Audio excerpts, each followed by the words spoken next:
Good morning students. Thermodynamics हम लोगों का चल रहा है, ऑलमोस्ट लास्ट स्टेज में पहुंच चुका है। अगर हम बात करें थर्मोडायनेमिक्स का, थर्मोकेमिस्ट्री तो हम लोग कंप्लीट कर चुके हैं। थोड़े बहुत जो एडिशनल पॉइंट है जो केमिस्ट्री के साथ साथ फिजिक्स में भी काम आते हैं वो मैं आज आपको बाइंड अप करा दूंगा, और साथ में कुछ असाइनमेंट्स के न्यूमेरिकल्स भी करवा दूंगा। ठीक है, तो हम लोग पढ़ रहे हैं अभी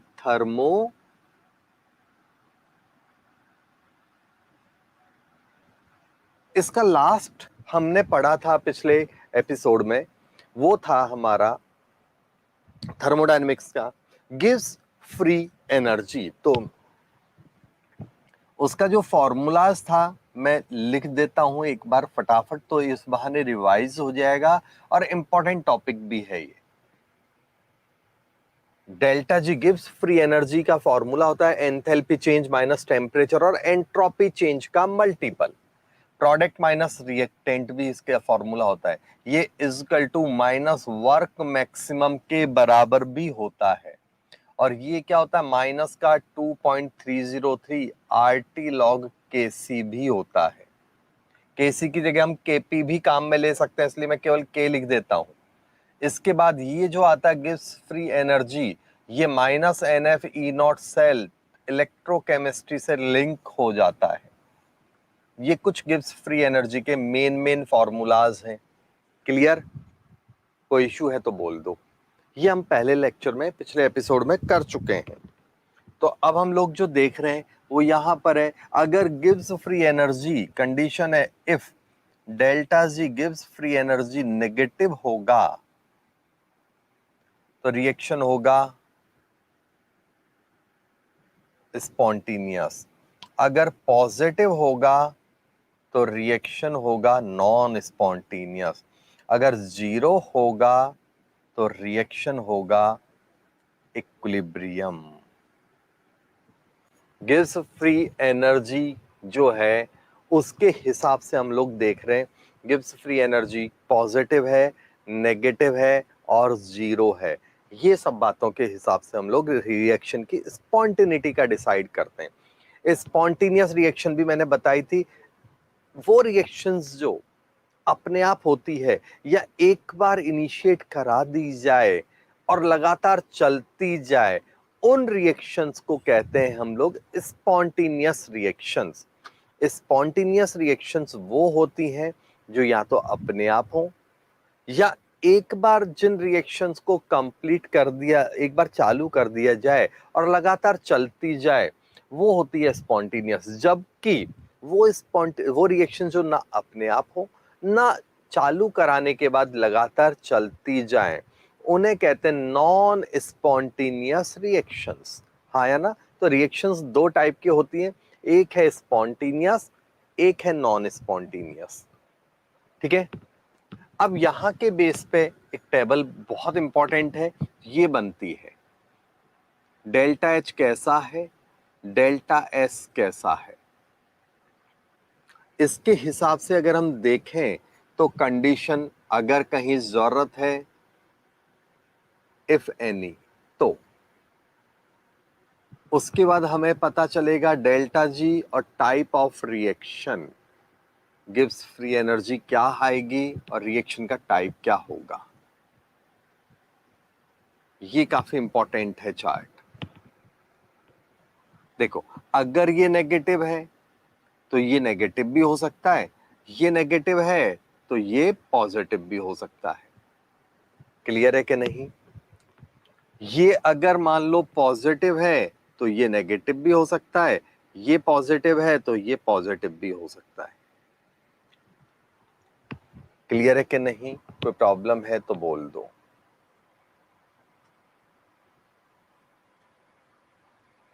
अब यहां देखते हैं, हम बात करें तो क्या होगा। डेल्टा एच, यहां इस फॉर्मूले से ये सब सॉल्यूशन होएगा, इस फॉर्मूले से ये सारे क्रियाक्रम चलेंगे। डेल्टा एच आपका नेगेटिव है, ये नेगेटिव नेगेटिव प्लस पॉजिटिव हो गया, तो अब कंडीशनल गेम हो गया बच्चों।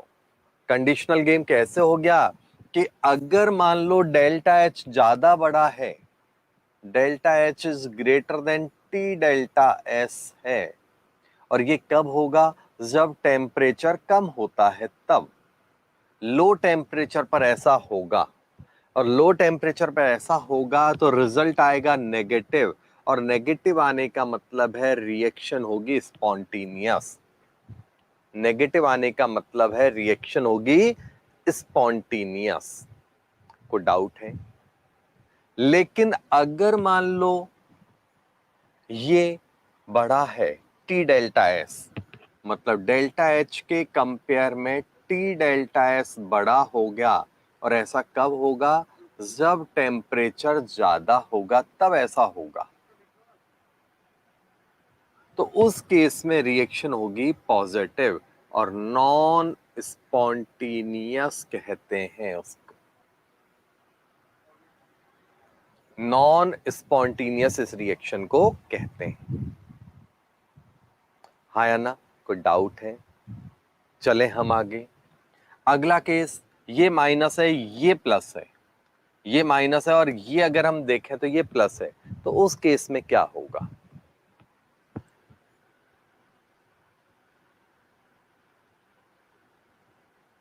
तो इस केस में रिजल्ट, ये माइनस प्लस है तो माइनस ही हो जाएगा, तो यहां पर कोई कंडीशन की जरूरत है नहीं, और रिएक्शन नेगेटिव होगी, हमेशा स्पॉन्टेनियस।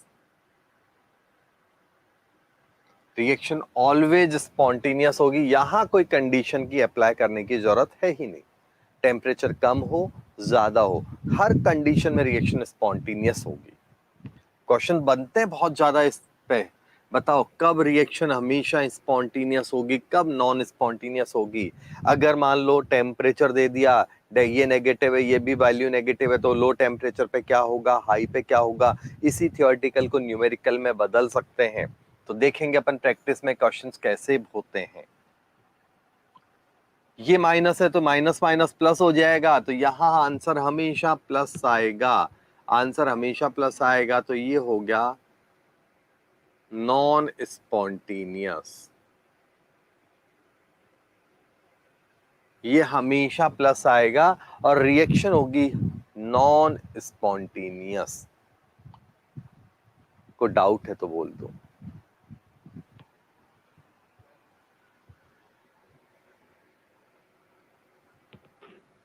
अगला केस, ये प्लस है ये माइनस प्लस है, तो प्लस माइनस माइनस हो गया, तो अब रिजल्ट में कौन जीता? Delta H is greater than T delta S अगर है तो रिजल्ट हो गया पॉजिटिव। ऐसा हमेशा कब होता है? जब टेम्परेचर कम हो, रिजल्ट होगा पॉजिटिव और रिएक्शन होगी नॉन स्पॉन्टेनियस। लेकिन अगर मान लो यहां पर उल्टा हो जाए,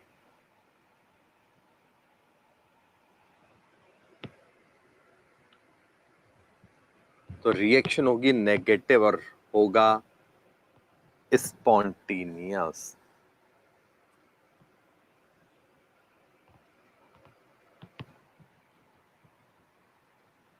रिएक्शन होगी स्पॉन्टेनियस। क्यों? क्योंकि टेम्परेचर ज्यादा है तो रिजल्ट नेगेटिव हो गया। इसमें कोई इश्यू है तो बोल दो। तो ये गिव्स एनर्जी का जो एडिशनल, मतलब एडिशनल का मतलब ये नहीं कि फालतू का है, सबसे ज्यादा इंपॉर्टेंट तो ये टेबल ही है। ये गिव्स एनर्जी का अब जाके पार्ट हुआ है कंप्लीट। पिछली बार हमने केवल फॉर्मूला लिखे थे, टाइम हो गया था क्लास का, तो आज मैंने उसी को ही आगे बाइंड अप किया है। किसी को यहां पर कोई कमेंट देना हो तो फटाफट दे दो। समझ में आ गया? अब देखते हैं हम लोग गिब्स एनर्जी के बाद न्यूमेरिकल्स करेंगे, उससे पहले थोड़ा सा थियोरेटिकल पार्ट है इस लेसन का, वो बाइंड अप कर लेते हैं। थियोरेटिकल पार्ट में हमने फर्स्ट लॉ पढ़ा हुआ है, जीरोथ लॉ ऑफ थर्मोडायनेमिक्स पढ़ा हुआ है, दो लॉ पढ़ चुके हैं। अब बात करते हैं हम लोग सेकंड और थर्ड लॉ ऑफ थर्मोडायनेमिक्स की। हर बुक में मिल जाता है सेकंड लॉ ऑफ थर्मोडायनेमिक्स के सेकंड लॉ के कई सारे स्टेटमेंट है। जनरली लॉ का मतलब क्या होता है? तो लॉ का मतलब होता है बच्चों एक फिक्स लैंग्वेज। हर जगह ऐसा ही होगा, आप अपनी मर्जी से उसमें हेर फेर नहीं कर सकते। फर्स्ट लॉ है तो लैंग्वेज सेम लिखनी है, मतलब सेम ही लिखनी है। ये नहीं कि आप अपना उसका उसका और कुछ लिखा दोगे। तो वो नहीं चलेगा, काट देते हैं। सेकंड लॉ में क्या है कि अलग अलग साइंटिस्ट ने अपने अपने हिसाब से इसका मॉडिफिकेशन किया। तो इस लॉ की, केवल इस लॉ की, बाकी और लॉज में नहीं है ऐसा, केवल इस लॉ की कई सारी डेफिनेशंस निकलती हैं। Clear? Because of so many type of modifications by different scientist. देखते हैं अपन दो चार डेफिनेशंस। ये सबसे पहली बात है, एंट्रोपी लॉ है। किससे रिलेटेड है? तो एंट्रोपी से। एंट्रोपी के ऊपर लिंक है। जीरोथ लॉ किसके ऊपर लिंक था? याद, रिवाइज कर लेते हैं। जीरोथ लॉ किसके ऊपर लिंक है? तो जीरोथ लॉ चलता है, थर्मल लॉ है, टेम्परेचर से रिलेटेड है। जीरोथ लॉ टेम्परेचर से रिलेटेड है, जबकि फर्स्ट लॉ किससे रिलेटेड है? तो फर्स्ट लॉ एंथैल्पी या हीट से रिलेटेड है। क्लियर है? कोई डाउट है तो बोल दो। Second law of thermodynamics entropy से रिलेटेड है। Second law of thermodynamics entropy के ऊपर बेस्ड है। क्लियर हो गया बच्चों? कोई इशू है तो बोलो तुरंत के तुरंत।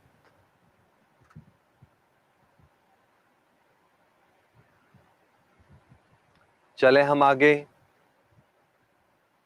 अगला केस है, अब सेकेंड लॉ ऑफ थर्मोडायनेमिक्स में जो बात चल रही है वो क्या है? इसमें कई सारे स्टेटमेंट है, मैं बता देता हूं, सबसे इंपॉर्टेंट कौन है वो भी बताऊंगा। तो सबसे मेन पहला जो स्टेटमेंट है वो है आपका, एंट्रोपी एंट्रोपी ऑफ यूनिवर्स हमेशा बढ़ता है। हमने ये कल भी देखा था, पहले भी देखा है, एंट्रोपी पॉजिटिव होती है। तो यूनिवर्स की एंट्रोपी, एंट्रोपी ऑफ यूनिवर्स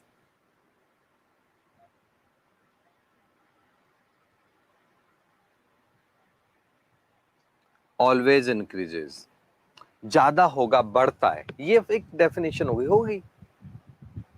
अब नेचुरल प्रोसेस, यूनिवर्स में जो प्रोसेस होते हैं वो नेचुरल प्रोसेस होते हैं। तो जितने भी नेचुरल प्रोसेस हैं, दूसरी डेफिनेशन है, उन सब का एंट्रोपी हमेशा पॉजिटिव होता है। ये भी लिख सकते हैं, entropy of all natural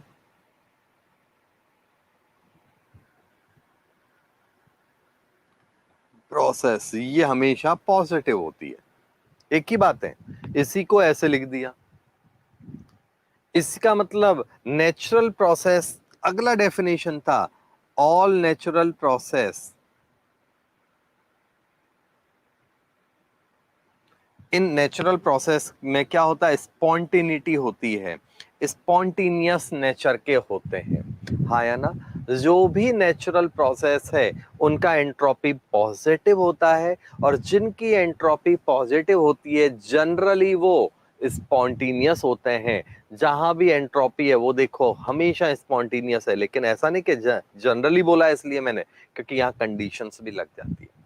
but आप ये मान लो कि जितने भी नेचुरल प्रोसेस है सब में एंट्रोपी बढ़ेगा।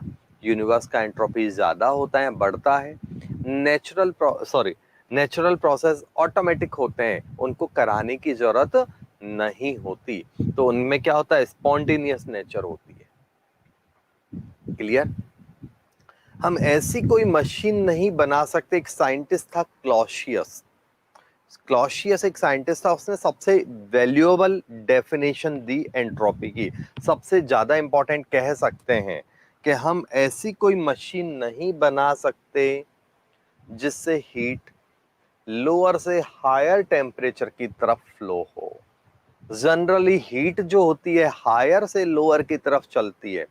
हीट जहां टेम्परेचर ज्यादा है वहां से ठंडे की तरफ चलता है, पक्का है ना? ये हीट फ्लो होता है, एक कॉमन बात है। तो क्लॉशियस ने क्या कहा कि हम ऐसी कोई मशीन नहीं बना सकते जिसमें उल्टा होता हो, हीट लोअर से हायर की तरफ चले। कोई डाउट है तो बोल। तो ऐसी कोई मशीन नहीं बना सकते। हीट, शॉर्ट में लिख रहा हूं, हीट कांट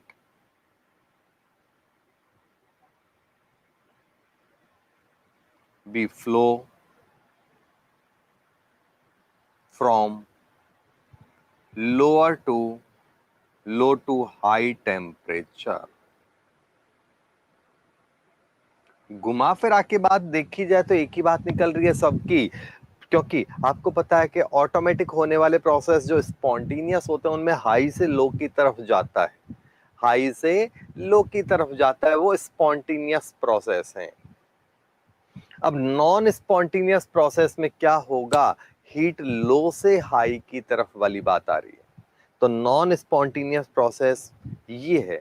तो इस बात को ही हम यूं बोल सकते हैं कि हम ऐसी कोई मशीन का कंस्ट्रक्शन नहीं कर सकते, we can't construct that type of machine by which non spontaneous process can be done into spontaneous process. किसी भी नॉन स्पॉन्टेनियस प्रोसेस को स्पॉन्टेनियस करने की कोई मशीन बन ही नहीं सकती। जब तक मशीन चल रही है तब तक प्रोसेस चलेगा, जब मशीन बंद तो प्रोसेस बंद। इसका मतलब रात को ऐसी कोई मशीन नहीं है कि रात को हमने लाइट चालू कर दी और उसके बाद उजाला ही रहे, लाइट गई अंधेरा हो जाएगा। तो ये क्योंकि नाइट है, नाइट मतलब नेचुरल प्रोसेस है, डार्क रहेगा। ठीक है, पानी है, मैंने समझाया था पानी नीचे से ऊपर जाता है, तो आप कहोगे नहीं, पानी हमेशा ऊपर से नीचे आता है। तो ये एक स्पॉन्टेनियस प्रोसेस है बच्चों। अब ऐसी कोई मशीन नहीं बना सकते जिसमें उल्टा कर सकें। उल्टा मींस नीचे से ऊपर पानी जाए, ऐसी कोई मशीन परमानेंट नहीं बन सकती जो उस प्रोसेस को स्पॉन्टेनियस कर दे। आप कहोगे सर इलेक्ट्रिक मोटर है तो सही, घर में पानी चढ़ता तो है ऊपर पंप से, तो वो तब तक ही चढ़ रहा है ना जब तक पंप चालू है। पंप बंद कर दिया जाए तो प्रोसेस क्या हो गया आपका, नॉन स्पॉन्टेनियस हो गया, रुक जाएगा। हाँ, अगर ये पंप लगातार चलता रहता, एक बार चालू करने के बाद भी पानी हमेशा पंप नहीं सॉरी पानी हमेशा ऊपर आता रहता है, एक बार पंप चालू कर दिया, इलेक्ट्रिक मोटर चालू कर दे, उसके बाद भी पानी ऊपर चढ़े जा रहा है बंद करने के बाद भी, तो स्पॉन्टेनियस होता, तब ये लॉ फेल हो जाता। और भूल जाओ, सपना मत देखो, लॉ फेल नहीं होएगा। क्लियर है कि नहीं? कोई डाउट है तो बोल दो। तो ये सेकंड लॉ के कुछ स्टेटमेंट मैंने दिए, एक दो 19-20 लैंग्वेज बदले हुए स्टेटमेंट आपको मिले भी तो कोई फर्क नहीं पड़ रहा, मीनिंग सबका सेम है। घूम फिर के नाक को कैसे पकड़ना है वो आप जानो, सीधा पकड़ो या घुमा के पकड़ो वो आप जानो।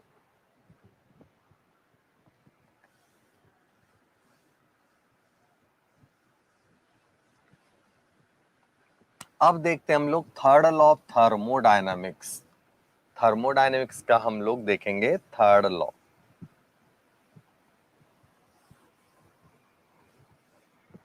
थर्ड लॉ ऑफ थर्मोडायनामिक्स क्या कहेगा,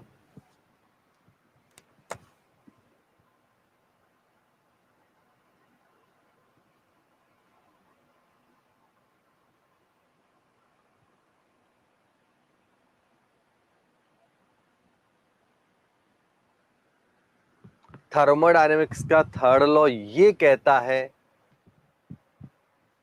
पहली बात एंट्रोपी से रिलेटेड है लेकिन लिमिटेशन है, ये तो ओवरऑल लॉ है एंट्रोपी का, ये entropy of perfectly crystalline solid पर ही लगेगा।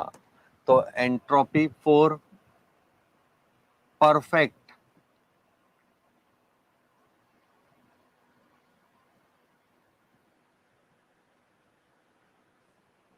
एंट्रोपी एक्सप्लेन करता है।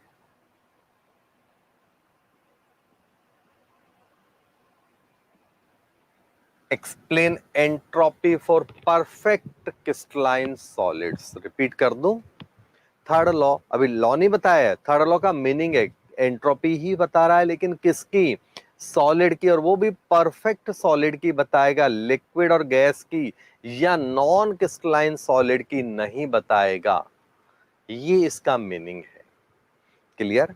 देखो इस बात को बोलता हूं, ये क्या कहता है लॉ, मीनिंग समझो इसका। एक लॉ क्या है वो देखो, entropy of perfectly crystalline solid, लिख देता हूं एक एक लाइन क्योंकि बच्चा फिर मिस्टेक करता है। Entropy of perfect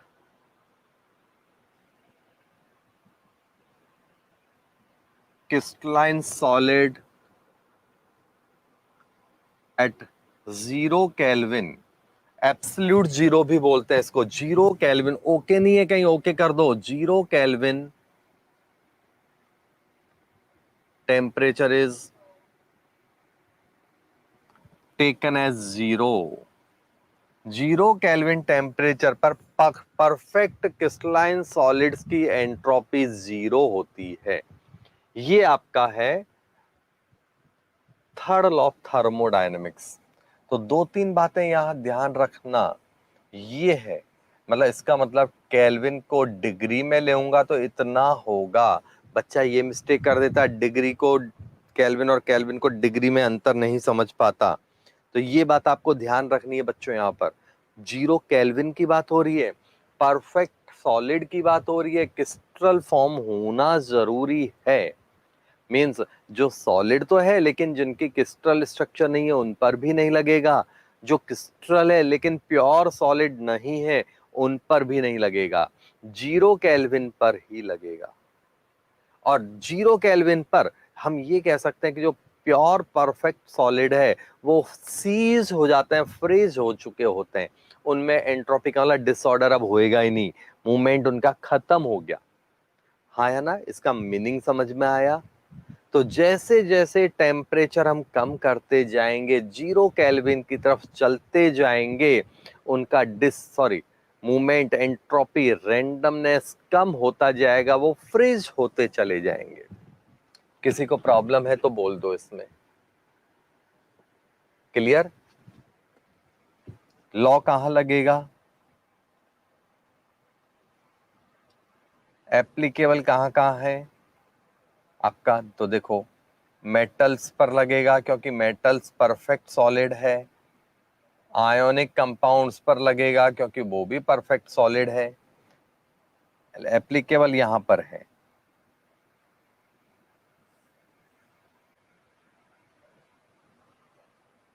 not applicable on, किस पर नहीं लगेगा? अमॉर्फस सॉलिड, लिक्विड्स, गैस, इन पर नहीं लगेगा। अमॉर्फस सॉलिड के एग्जाम्पल में आप देखो, ग्लास बहुत अच्छा एग्जाम्पल है, रबर, प्लास्टिक,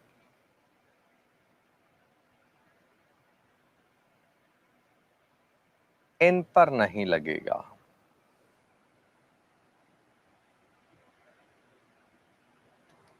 किस पर लगेगा, किस पर नहीं लगेगा, ये बात है आपकी। आया कि नहीं आया समझ में? कोई डाउट है तो बोल दो, ठीक है? ये आपका सेकंड और थर्ड लॉ का थियोरेटिकल पार्ट मैंने कवर किया। कमेंट दो जल्दी से अपने फटाफट।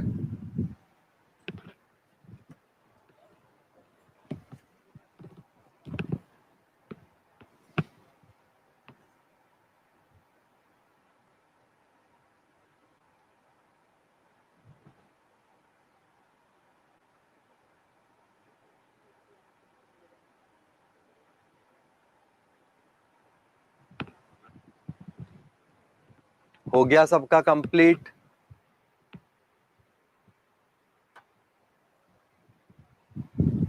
क्लियर, नोटेड, वेरी गुड, अच्छे बच्चे हो तुम लोग, थोड़ी सी डांट खा के भी सुधर जाते हो। 12th वालों को बहुत डांटना पड़ता है। चलो, ये थर्मोकेमिस्ट्री कह सकते हैं हो गया है। अब थर्मोकेमिस्ट्री हो गया है, अब जो भी पढ़ रहे हैं वो एडिशनल पॉइंट इसमें पढ़ेंगे। तो मैं कुछ एडिशनल पॉइंट आपको बाइंड अप कर देता हूं पहले, ठीक है?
हेलो स्टूडेंट, सॉरी थोड़ा नेटवर्क इशू हो गया था सर्वर का, तो एकदम कनेक्टिविटी खत्म हो गई थी। कोई बात नहीं, नेटवर्क इशू था तो कनेक्टिविटी एकदम से खत्म हो गई थी। अब हम लोग दोबारा से मैं पूरा पॉइंट रिवाइज करवा देता हूं। क्या है यहाँ पर, देखो एक बार समझो। आइसोथर्मल एक्सपेंशन की बात कर रहे हैं, नाम से ही पता चल रहा है आइसोथर्मल है मतलब टेम्परेचर कांस्टेंट है। पहला पॉइंट आपको ध्यान रखना है, आइसोथर्मल है तो टेम्परेचर यहां पर क्या है, कांस्टेंट है। तो डेल्टा टी जीरो होगा, और डेल्टा टी जीरो है तो delta you internal energy change भी हमेशा जीरो होगा। ये बात हमने न्यूमेरिकल्स में बिल्कुल कर चुके हैं। आपने जिन्होंने नहीं किए न्यूमेरिकल्स पिछले एपिसोड में, वो लोग ये बात ध्यान रखना। और जब ये जीरो है तो ये तो ऑटोमेटिक ही जीरो हो गया। कोई प्रॉब्लम है तो बोल दो। चले हम आगे, आया समझ में। अब अगला है वर्क डन इन reversible isothermal expansion. Reversible isothermal expansion में वर्क क्या होगा, ये अपना अगला पॉइंट है। ठीक है ना। तो यहां पर ये फॉर्मूलाज हैं, वर्क डन है इसलिए माइनस लगेगा। पहला पॉइंट तो ये ध्यान रखो, -2.303 आर टी या एनआरटी, एक मोल का है तो एन एक हटा दो, है ना। NRT log V2 oblique V1 या फिर P1 P2। तो वर्क डन इसमें होगा।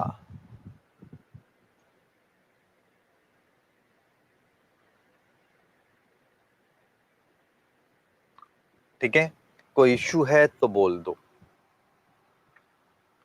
ये आपका वर्क डन वाला केस हो गया। अब अगर हम मान लो बात करें तो वर्क डन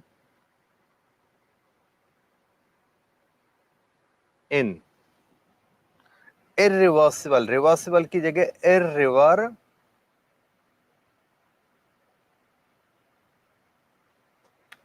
आइसोथर्मल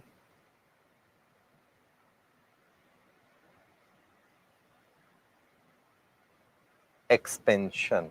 अगर रिवर्सिबल की जगह इरिवर्सिबल आइसोथर्मल एक्सपेंशन की बात करें तो क्या होगा।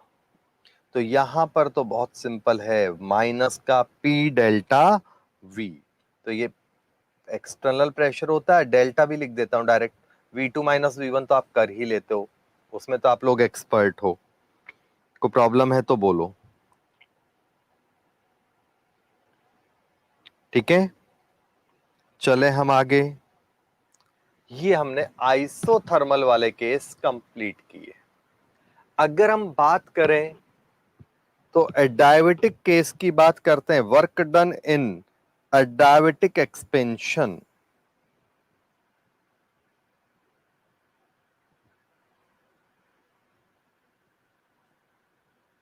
एडायबिटिक एक्सपेंशन में क्या होगा, तो एडायबिटिक एक्सपेंशन में क्या होता है, डेल्टा यू हीट कांस्टेंट होती है, तो delta U is equal to Q plus W.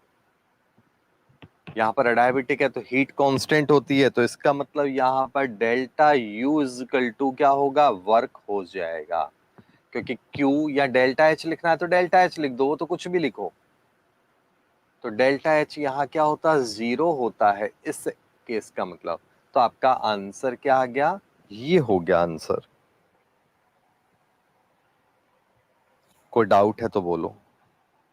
चले हम आगे। अब इसके बाद आता है रिवर्सिबल, इसका पहला पार्ट।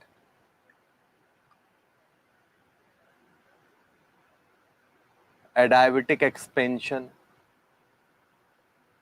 रिवर्सिबल एडायबिटिक एक्सपेंशन जो होता है तो उसमें पीवी जो होता है ना, वो कांस्टेंट होता है, इस गामा इजकल टू कांस्टेंट।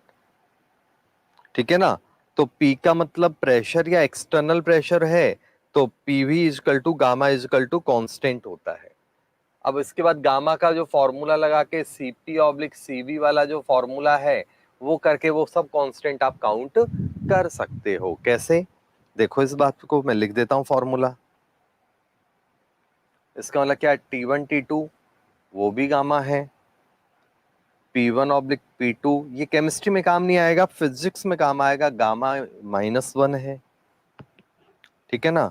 और P2/P3 ऐसे कुछ लेना हो तो 1 माइनस गामा, ये कुछ फॉर्मूलाज हैं, टाइम पास है, कोई काम के नहीं है, आपकी मर्जी है, फिजिक्स में डेरिवेशन देखोगे। अगला देखते हैं हम लोग, दूसरा, इररिवर्सिबल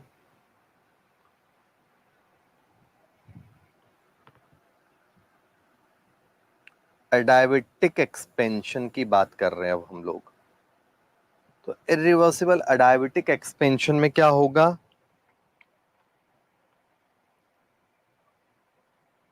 हर चीज जीरो हो जाएगी, डेल्टा टी जीरो होगा, डेल्टा यू जीरो होगा, और मतलब डेल्टा एच तो ऑलरेडी जीरो है, तो इसलिए W इजिकल टू भी क्या हो जाएगा, जीरो हो जाएगा। तो वर्क यहां पर क्या हो जाएगा, जीरो हो जाएगा। कोई डाउट है तो बोलो, जल्दी से बोलते जाओ। फॉर्मूला एक बार प्रैक्टिस करेंगे तो याद हो जाएगा, फिजिक्स में आपको ये डेरिवेशंस भी मिलने वाले हैं।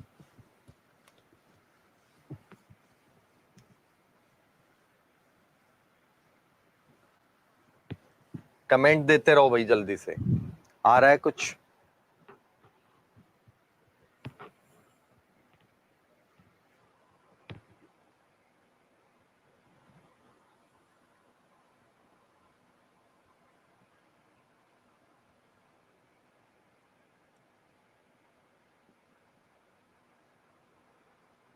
ट्राउटोन्स लॉ, ट्राउटोन्स लॉ,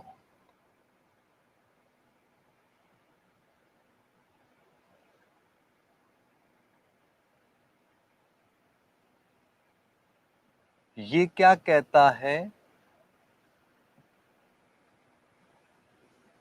कि एंथैल्पी ऑफ वेपराइजेशन और बॉइलिंग पॉइंट, ट्राउटोन्स एक साइंटिस्ट था, उसने क्या किया, बॉइलिंग पॉइंट और वेपराइजेशन की एंथैल्पी का रिलेशन जनरेट किया, और वो रिलेशन जो है, वो रिलेशन क्या है आपका, तो 88 जूल पर केल्विन पर मोल इतना निकला, ठीक है ना। तो ये ऐसा नहीं कि हर एक के लिए, ज्यादातर के लिए इसका वैल्यू लगभग लगभग इतना हुआ, थोड़ा बहुत प्लस माइनस होगा, एक आध परसेंट तो अलग है कि 87 89, तो राउंड ऑफ करें तो ट्राउटोन्स ने कहा एंथैल्पी ऑफ वेपराइजेशन और टेम्परेचर का रेशो अप्रॉक्स 88 जूल होता है, ठीक है। ये केमिस्ट्री में फिर भी काम आता है, अभी तो वैसे आउट ऑफ सिलेबस है, लेकिन मैंने लिख दिया, पहले क्वेश्चंस आए हुए हैं।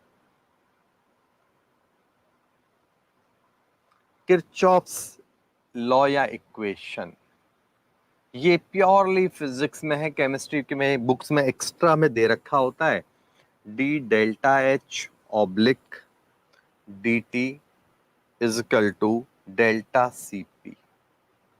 इसका मतलब हम इसको ऐसा भी ले सकते हैं, d delta U oblique d T is equal to delta C V. तो इसका मतलब किरचॉफ में कोई स्पेशल नहीं है, जो हीट कैपेसिटी है उसी को ही लिखा हुआ है, Kirchhoff equation.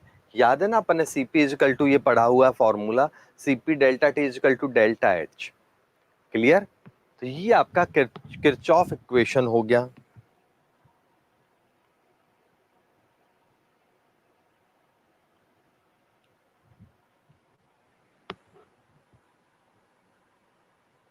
Joule Thomson effect, अगला पॉइंट लेते हैं, जूल थॉमसन इफेक्ट। तब तक आप अपने कमेंट दे दो फटाफट।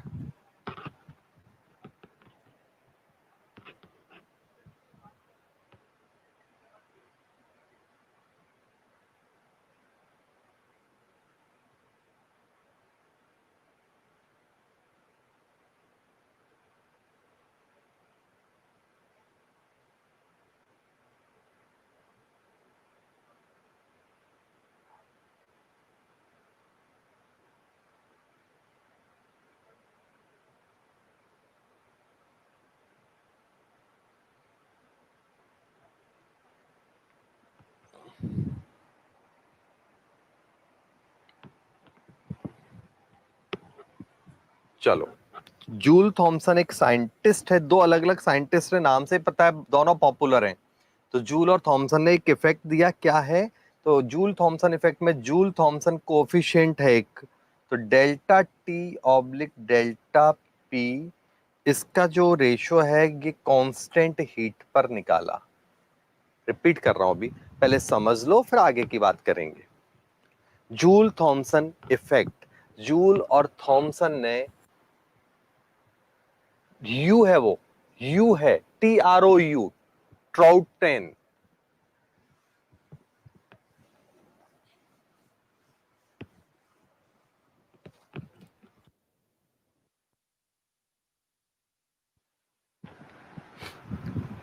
देखो अब जूल थॉमसन इफेक्ट क्या होता है। तो जूल थॉमसन में दो तीन बातें हैं कि हीट कांस्टेंट है, हीट कांस्टेंट, हीट पर बात कर रहे हैं यहां पर इस इफेक्ट में। तो अगर हम इस इफेक्ट को समझ लें बहुत सिंपल वे में, तो बाकी ये दो तो ठीक है, फॉर्मूला ही है, डेरिवेशन कोई काम का नहीं है, इसके डेरिवेशन आप फिजिक्स में पढ़ोगे, ये केमिस्ट्री में इतना काम नहीं आता। ये भी अभी जो करवा रहा हूँ ये प्योरली थर्मोफिजिक्स की तरह लैंग्वेज है, बस केमिस्ट्री में कहीं अच्छी बुक्स में या एकदम हाई फाई में दे रखा होता है, तो यहाँ पर मैं फॉर्मूला लिखवा रहा हूँ। तो जूल थॉमसन इफेक्ट को अगर हम सिंपल वे में देखें, तो एक बात देखो, आप ऐसे करो, मुंह से गैस निकालो पूरा मुंह खोल के, क्या फीलिंग आएगी? तो आप कहोगे गरम गैस है, हाँ या ना? अब आप क्या करोगे, दोबारा से गैस निकालो मुंह से, लेकिन मुंह पूरा ना खोलो, बेशर्मो मुंह से स्मेल आ रही है तुम्हारे, है कि नहीं, यहां तक आ चुकी है। तो अब क्या करोगे, एक छोटा सा छेद करते हो प्रेशर से, जैसे सीटी बजाते हैं ना वैसे हवा मारो हाथ पे, पहले हाथ पे पूरी गैस निकाली, पूरा मुंह खोल के। अब क्या किया हमने कि एक प्रेशर के साथ गैस बाहर निकाली। जैसे कई बार जल जाता है तो अपन क्या करते हैं, फूंक मारते हैं कि नहीं मारते? सेम ऐसे नहीं मारते फूंक, ऐसे मारते हैं। क्लियर? क्या अंतर दिखा आपको? बोलो, क्या दिखा अंतर दोनों में? तो आप कहोगे कि सर जब पूरा मुंह खोलते हैं तब क्या होता है, टेम्परेचर ज्यादा होता है, लेकिन अगर हम मान लो मुंह कम खोलें तो उस केस में क्या है, टेम्परेचर ठंडा हो गया, कूलिंग आई, हाँ या ना? बोलो, मुंह प्रेशर से गैस निकल रही है तो कूलिंग आई, और अगर मान लो ऐसे निकल रहा है तो हीटिंग आई। बोलो, आया समझ में? तो इसी को ही जूल थॉमसन इफेक्ट बोलते हैं।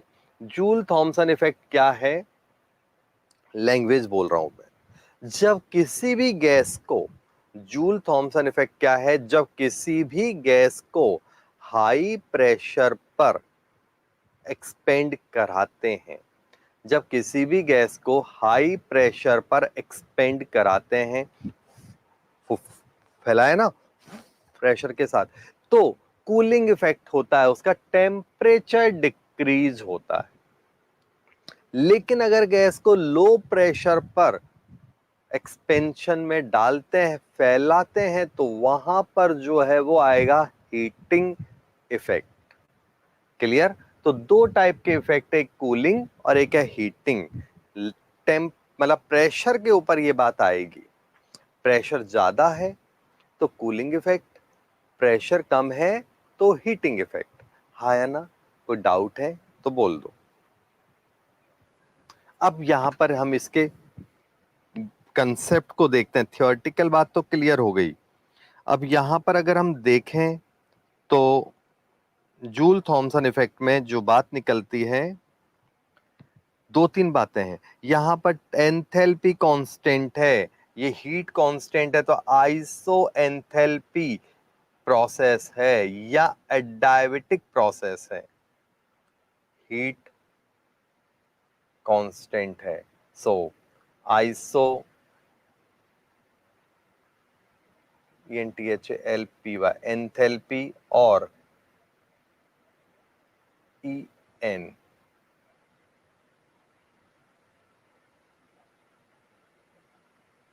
अडायबिटिक प्रोसेस है, अडायबिटिक प्रोसेस है या आइसो एंथैल्पी प्रोसेस है।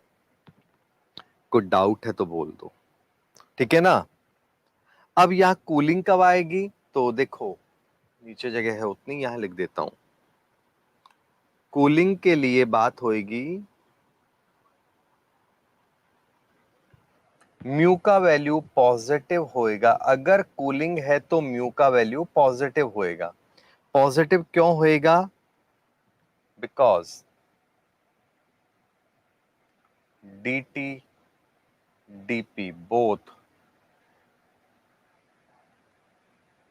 नेगेटिव है। dt और dp दोनों के दोनों यहां पर क्या है बच्चों, नेगेटिव है, इसलिए वैल्यू पॉजिटिव आया। हीटिंग के लिए क्या होगा, फॉर हीटिंग वैल्यू क्या हो गया, नेगेटिव हो गया, बिकॉज dt और dp दोनों बोथ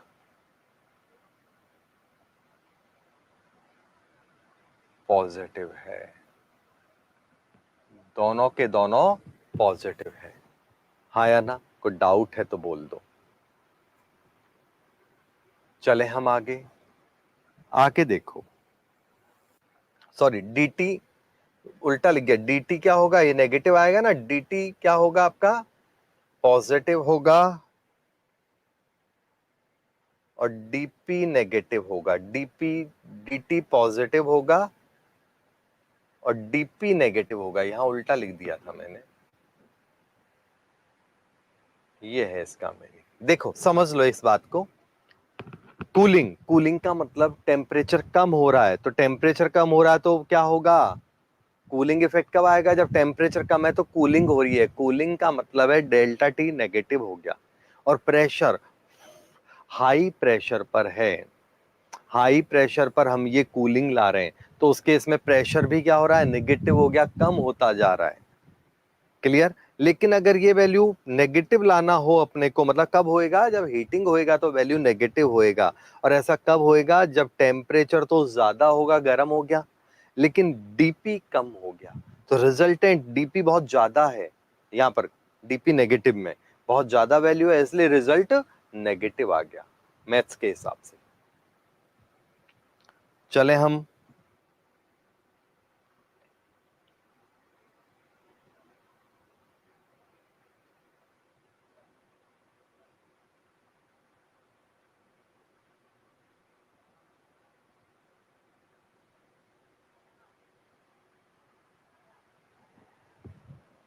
अब बात आती है, एक वर्ड है यहां पर,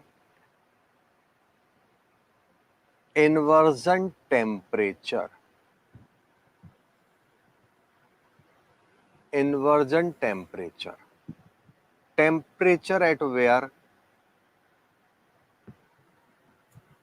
रियल गैस जो होती है, मतलब एनी गैस, निदर शो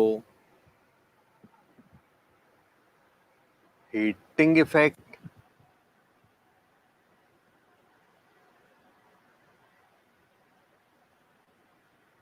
और कूलिंग इफेक्ट। वो टेम्परेचर जिस पर ना हीटिंग इफेक्ट होगा ना कूलिंग इफेक्ट होगा, उस टेम्परेचर को कहते हैं हम लोग इन्वर्जन टेम्परेचर। मतलब gas zero zero condition show करेगी, लिख देता हूं वो जीरो वाला भी, तो वो कंडीशन जहां पर ना हीटिंग इफेक्ट आए ना कूलिंग, उसे कहते हैं इन्वर्जन टेम्परेचर। आगे बात देखो, मोस्ट ऑफ गैस, है ना, इन्वर्जन टेम्परेचर क्या है,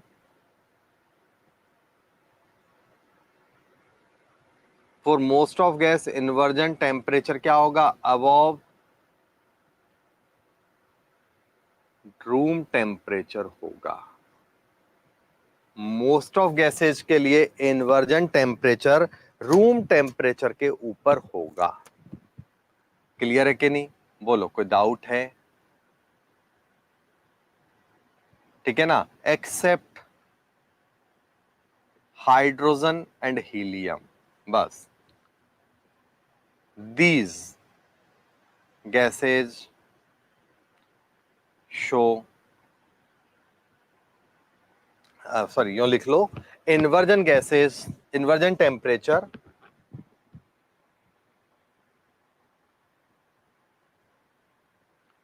क्या होगा, बिलो रूम टेम्परेचर। इन गैसेज के लिए इन्वर्जन टेम्परेचर रूम टेम्परेचर से कम होगा। हाँ या ना, ये बात आप ध्यान रखो। ज्यादातर गैसेज के लिए इन्वर्जन टेम्परेचर रूम टेम्परेचर के ऊपर होगा, बट इन गैसेज के लिए इन्वर्जन टेम्परेचर रूम टेम्परेचर से कम होगा। क्लियर? तो रूम टेम्परेचर पर ये क्या शो करेंगे? तो आंसर है रूम टेम्परेचर पर ये हीटिंग इफेक्ट शो करेंगी। रूम टेम्परेचर पर ये गैसेज क्या करती हैं? तो आंसर है रूम टेम्परेचर पर इन गैसेज का हीटिंग इफेक्ट होता है। और इस केस में मतलब म्यूजिकल टू जीरो है, दिखेगा वहां पर? हाँ दिखेगा, म्यूजिकल टू जीरो है, ठीक है ना। तो यहां पर कैसा कब होगा? When dt is equal to zero हो। dp एनी वैल्यू हो, उससे कोई फर्क नहीं पड़ेगा। तो यहां पर क्या होगा? निदर निदर हीटिंग नॉर कूलिंग।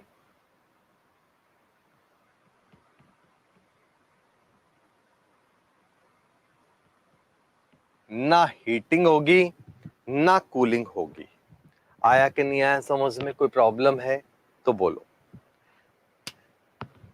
ठीक है।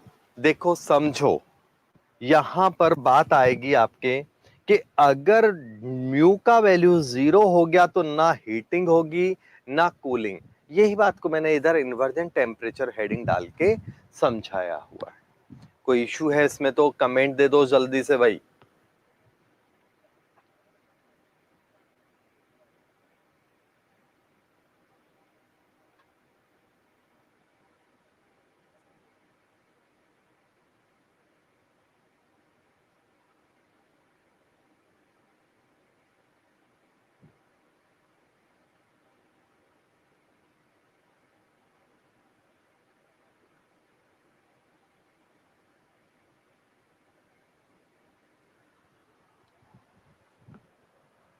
क्लियर? Very good. ठीक है, यहां पर थोड़ी सी जगह बची हुई है, तो मैं यहां पर एक लास्ट टाइम पे एक पॉइंट आया था, वो था हीट इंजन वाला, कार्नोट साइकिल। उस जो अपने केमिस्ट्री में नहीं है, लिख देता हूं, कार्नोट साइकिल और हीट इंजन। ये भी मैं आपको दो लाइनें लिख देता हूं। कार्नोट साइकिल और हीट इंजन में क्या होता है आपका? W/Q2 is equal to T2 minus T1/T2। ये कार्नोट साइकिल है। दूसरा एक और फॉर्मूला यहां पर ले सकते हैं। तो यहां पर क्या होगा कार्नोट साइकिल में, किसका मीनिंग क्या है वो आप देख लो।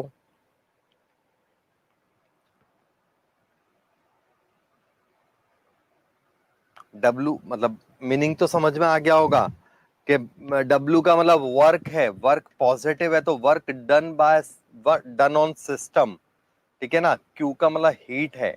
अब यहां पर क्या होता है, इस साइकिल में थोड़ी सी लैंग्वेज का प्रॉब्लम होता है, ठीक है ना। इस साइकिल में थोड़ी सी लैंग्वेज प्रॉब्लम होता है केमिस्ट्री और फिजिक्स में, तो वो मैं आपको लिख देता हूं।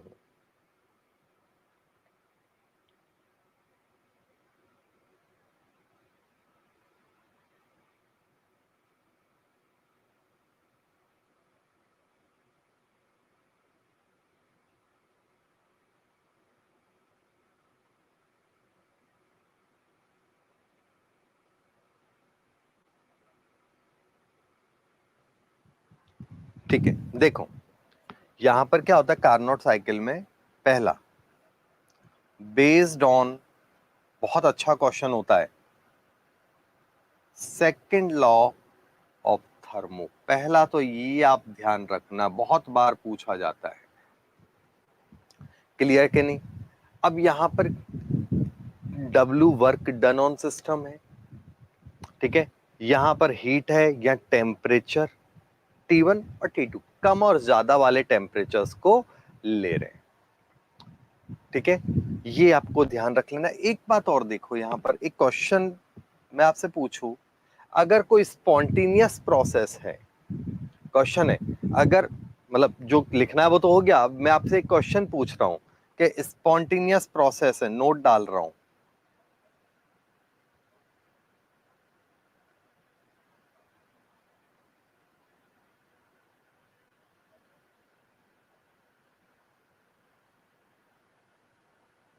स्पॉन्टेनियस प्रोसेस,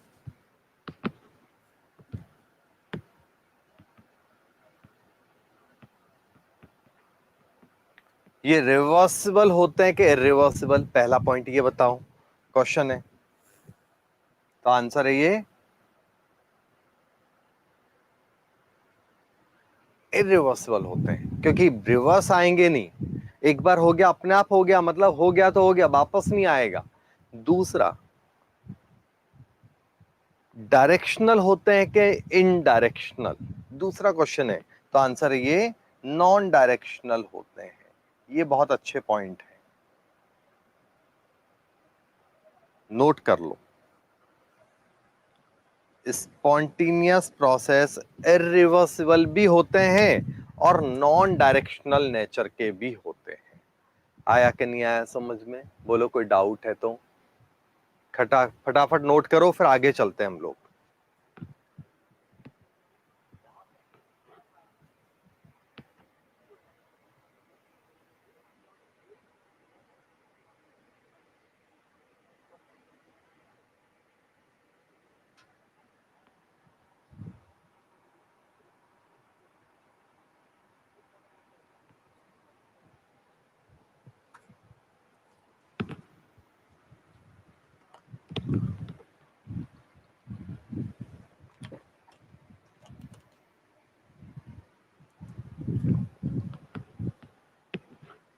अब थोड़े से न्यूमेरिकल्स की प्रैक्टिस कर लेते हैं। सबसे पहले कार्नोट साइकिल और हीट इंजन पे ही एक दो न्यूमेरिकल कर लेते हैं, तो आपको ये फॉर्मूला और इसकी लैंग्वेज समझ में आएगी।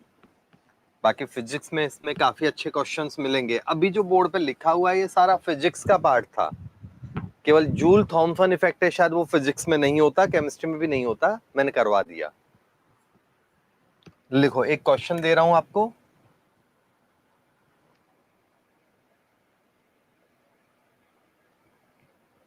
N engine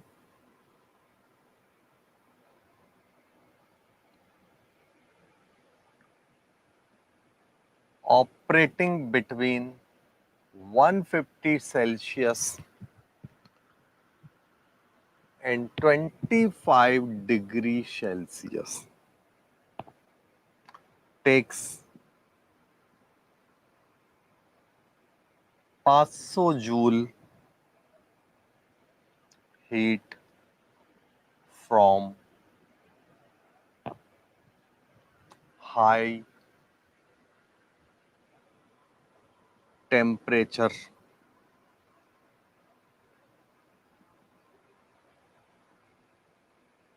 reservoir.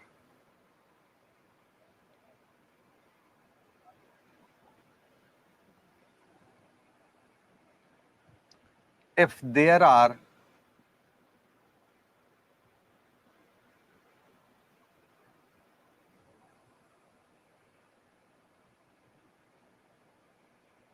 no frictional loss, then work done by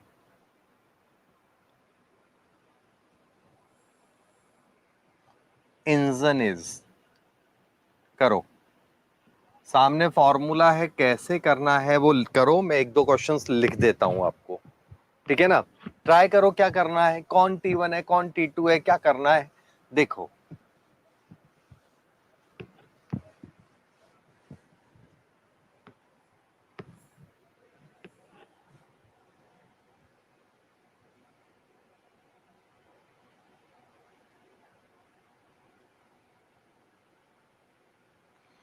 answer आएगा 147.7 जूल, ये इसका आंसर है।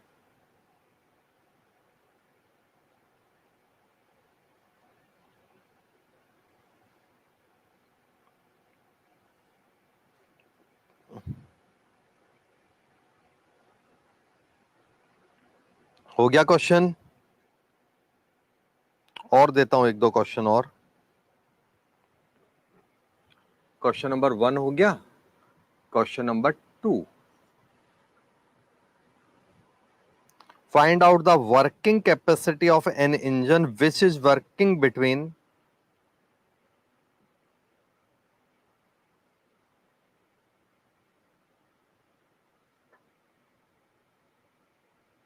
आपको निकालना है।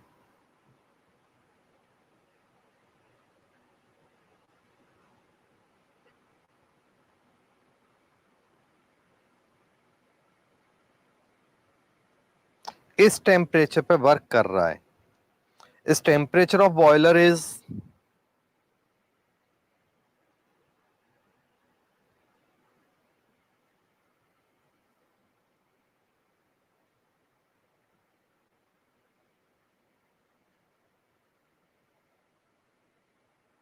increased up to 40 degree Celsius, 140 है, increases up to 140 degree Celsius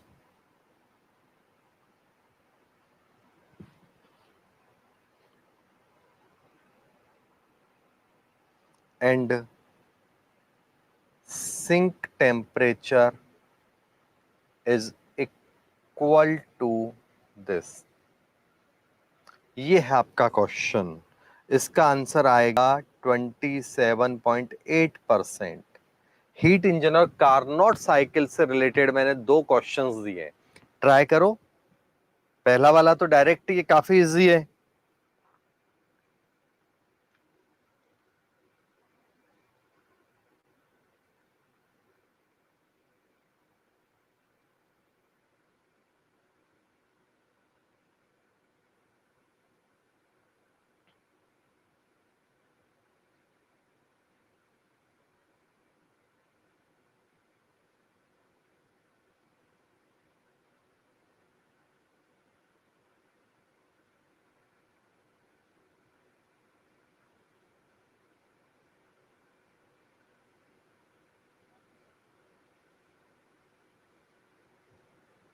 चलो देखो, इस क्वेश्चन में क्या करना है आपको। सबसे पहले आपको T2 निकालना है। T2 क्या है आपका? 273 प्लस 150 डिग्री सेल्सियस। T1 निकाल लो तो वो है 273 प्लस 25 डिग्री सेल्सियस। तो ये आपका T1 और T2 पता चल चुका है। हाँ या ना? कोई इशू है तो बोल दो भाई। T1 T2 पता है, जूल मतलब हीट आपको दे रखी है, Q आपको गिवन है 500 जूल। तो आपको करना क्या है? वर्क डन निकालना है, मतलब W निकाल दो। तो W आपको निकाल देना है T2 minus T1 oblique T2 multiply by Q। आपका आंसर डायरेक्ट लड्डू की तरह टपक जाएगा। हाँ या ना? कोई डाउट है, प्रॉब्लम है तो बोल दो, रिपीट कर दूं। जल्दी बोलो। अब ये Q2 का मतलब वही Q है ना? ये लो कॉर्ड वर्ड में।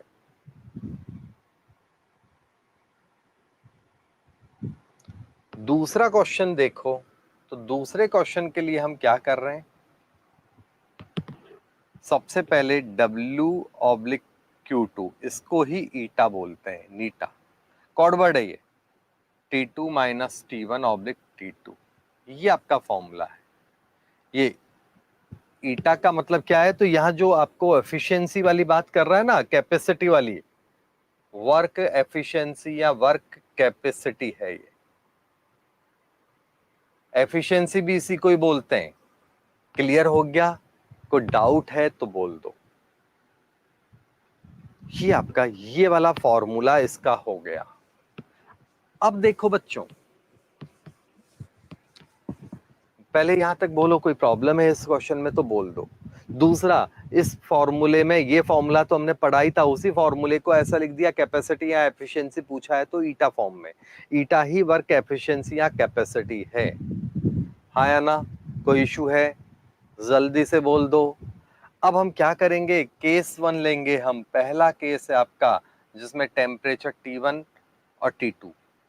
T1 आपको दे रखा है, कितना है 25, छोटा वाला T1 होता है, तो 273 प्लस 25 डिग्री सेल्सियस, तो ये निकाल लो।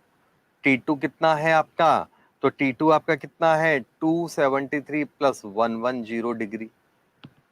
दूसरा केस ले बच्चों आप, तो दूसरे केस में आपका T1 तो वही है 5 डिग्री वाला, और T2 कितना है 273 प्लस टेम्परेचर को हमने कितना कर दिया बच्चों, 140 कर दिया। तो नया जो टेम्परेचर है वो 140 के हिसाब से आपका वैल्यू निकालेगा। यहां पर 298 और ये हो गया 383, यहाँ 298 है और यहाँ 413 हो गया, ये दो वैल्यू है। यहां ईटा निकाल लो, यहां ईटा निकाल लो। इसका ईटा एक केस में आएगा 22% अप्रोक्स, एक्यूरेट तो मेरे को भी ध्यान नहीं है, केस 1 का। और ये जो ईटा निकला ये निकला केस 2 का, ठीक है ना? तो ईटा निकाल लो।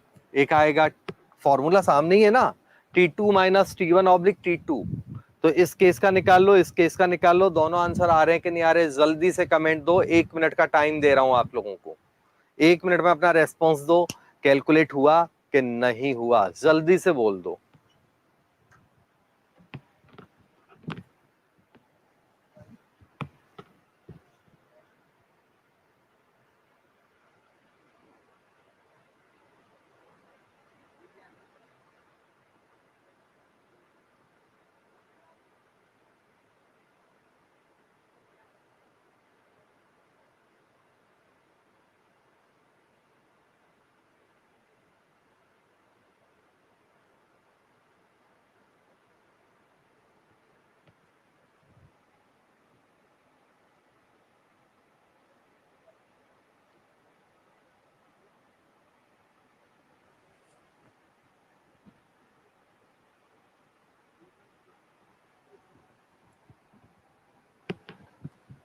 Done, very good. और बच्चे भी बोल दो भाई अपना। ये मैं मिटा रहा हूं। अब आगे के क्वेश्चंस देखते हैं। और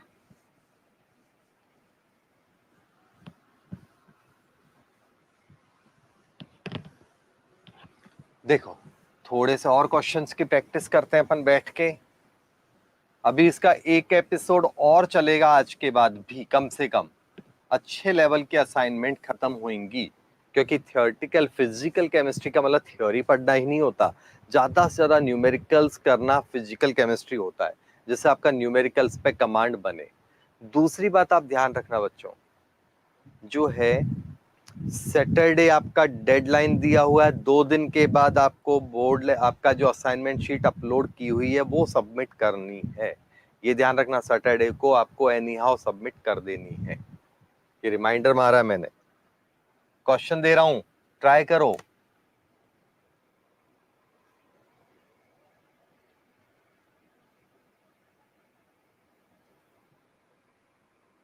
रिवर्सिबल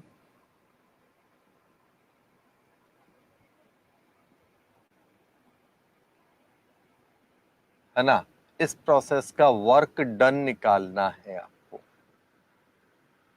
इन अर्ग। यूनिट भी आपको ध्यान रखनी अर्ग्स में।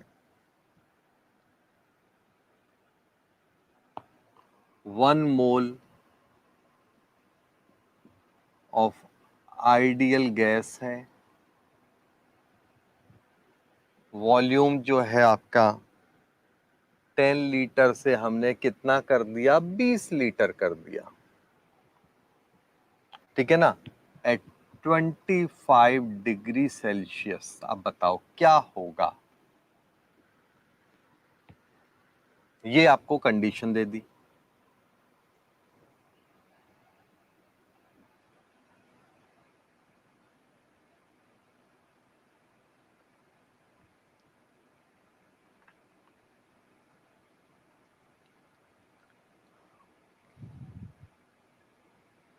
आइडियल गैस है, अगला क्वेश्चन लिख रहा हूं। एक्सपेंड्स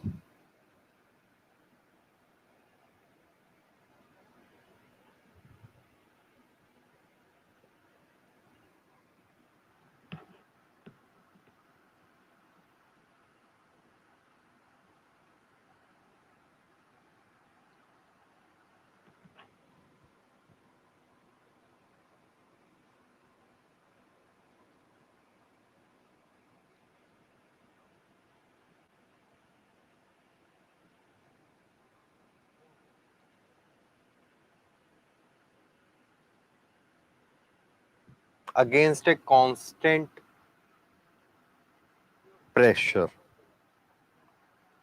of 10 to की power 5 Newton meter square. The work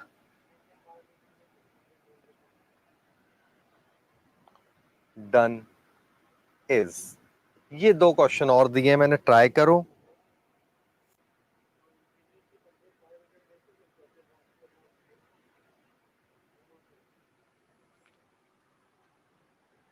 देखो इस क्वेश्चन में आंसर निकालना है तो W, क्योंकि रिवर्सिबल एक्सपेंशन है, अभी अभी फॉर्मूला लिखवाया था, इजकल टू माइनस का 2.303 NRT log V2 oblique V1। अभी आज सबसे पहले आते पहले यही फॉर्मूलाज लिखे थे हमने, हाँ या ना। यहां पर आपको n का वैल्यू पता है, 1 मोल है। n कितना है बच्चों क्वेश्चन में? 1 मोल है। टेम्परेचर कितना है? 298 केल्विन है। मैं सेटअप कर देता हूं। n पता है, r का वैल्यू पता है, 8.314 जूल पर केल्विन होता है। मल्टीप्लाई बाय 7 कर दिया जाए तो अब ये वैल्यू हो जाएगा 8.314 इंटू 10⁷ अर्ग पर केल्विन पर मोल। ठीक है ना? ये था। तो यहां पर क्योंकि क्वेश्चन में जूल में नहीं पूछा, उन्होंने कहा भैया मोल में निकाल के बताओ, बहुत मस्खरी कर ली आपने। तो 1 जूल में कितना अर्ग होता है? 10⁷ अर्ग। कोई डाउट है तो बोल दो। तो देखो n लिख दिया, r लिख दिया, t लिख दिया। V2 आपको 20 है, V1 आपका 10 है। बोलो अभी भी कोई तकलीफ, किसी को प्रॉब्लम है तो बोल दो। चले हम आगे। नेक्स्ट, अब चलता है अपना अगला केस। आइडियल गैस एक्सपेंशन हो रहा है, इसमें कोई प्रॉब्लम है तो बोल दो, सॉल्व आप कर लेना। ठीक है, log 2 ही तो आएगा। log 2 का वैल्यू क्या होता है मैं लिख देता हूं, जिनको log के वैल्यूज में प्रॉब्लम है, 0.3010। अब इसके आगे उम्मीद मत करना कि मैं इसके आगे सॉल्व करके दूंगा। क्लियर है कि नहीं?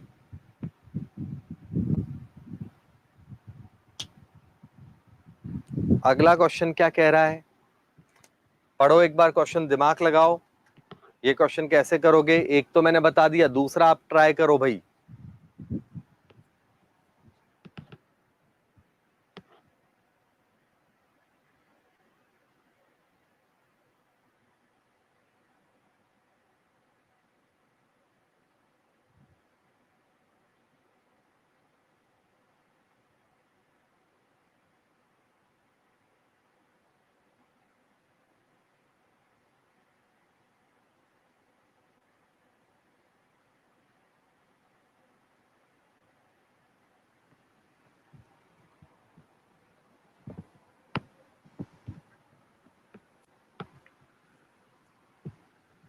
देखो ये तो और भी इजी है, आइडियल गैस के लिए बात आ गई यहां पर, है ना।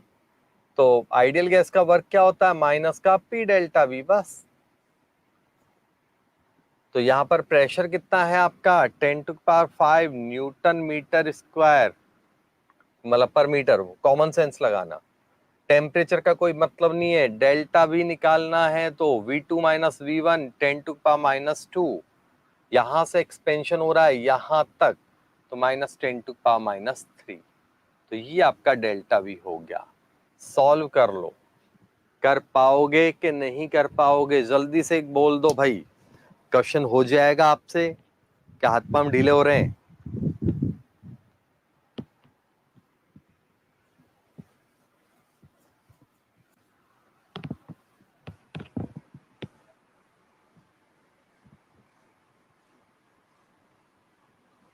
कमेंट तो दे दो।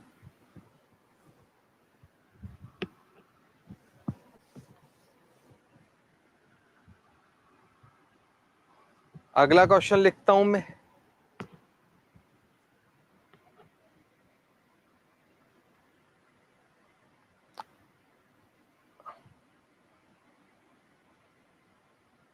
ये सिंपल है, आपको डायरेक्ट हो जाएंगे क्वेश्चन। देखते हैं अपन, केवल आंसर लिखूंगा, फॉर्मूला बताऊंगा इनमें। At 25 degree Celsius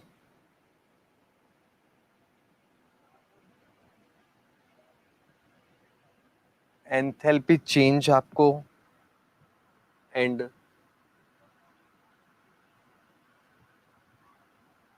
entropy change आपको दे रखे हैं।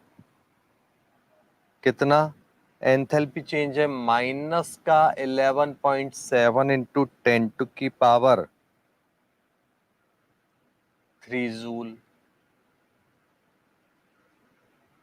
और एंट्रोपी चेंज आपको दे रखा है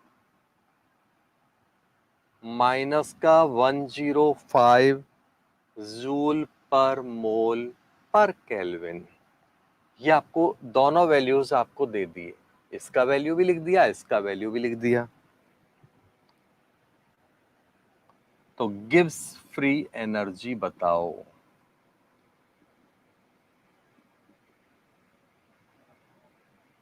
ये आपका क्वेश्चन है कि क्वेश्चन की गिब्स फ्री एनर्जी निकालो।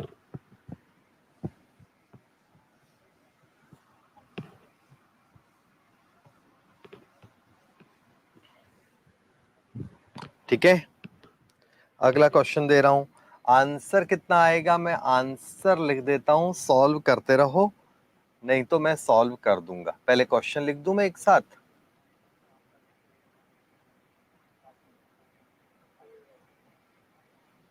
साथ में रिएक्शन स्पॉन्टेनियस है क्या नॉन स्पॉन्टेनियस है ये भी देख लेना।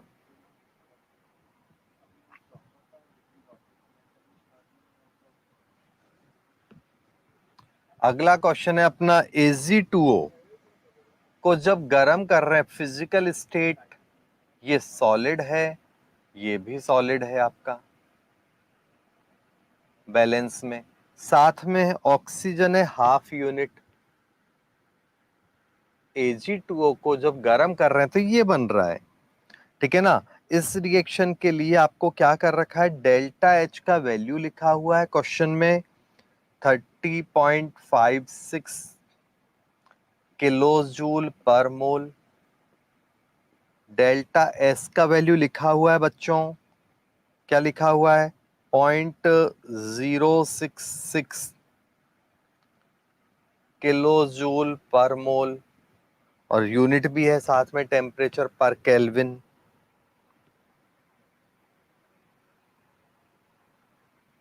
तो अब क्या करना है इस केस में, temperature at where reaction will be spontaneous. वो टेम्परेचर बताओ जहां पर रिएक्शन क्या हो जाए, स्पॉन्टेनियस हो जाए। ये आपको करना है। अगला क्वेश्चन लिख देता हूं, आंसर बता देता हूं इस क्वेश्चन का। आंसर आएगा 463 केल्विन। क्वेश्चन का आंसर क्या आएगा बच्चों, 463 केल्विन। करते रहो लगे हाथों, रुकना मना है, लगे रहो।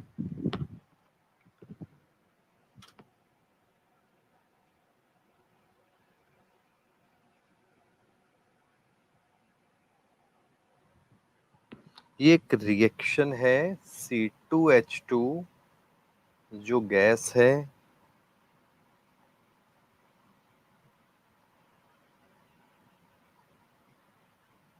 ये गैस है।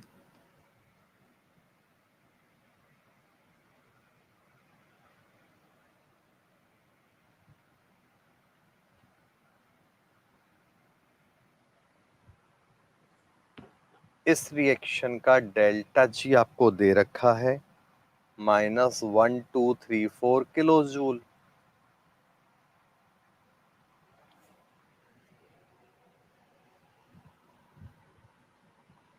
C+O2, फिजिकल स्टेट नहीं लिख रहा हूं अभी मैं, CO2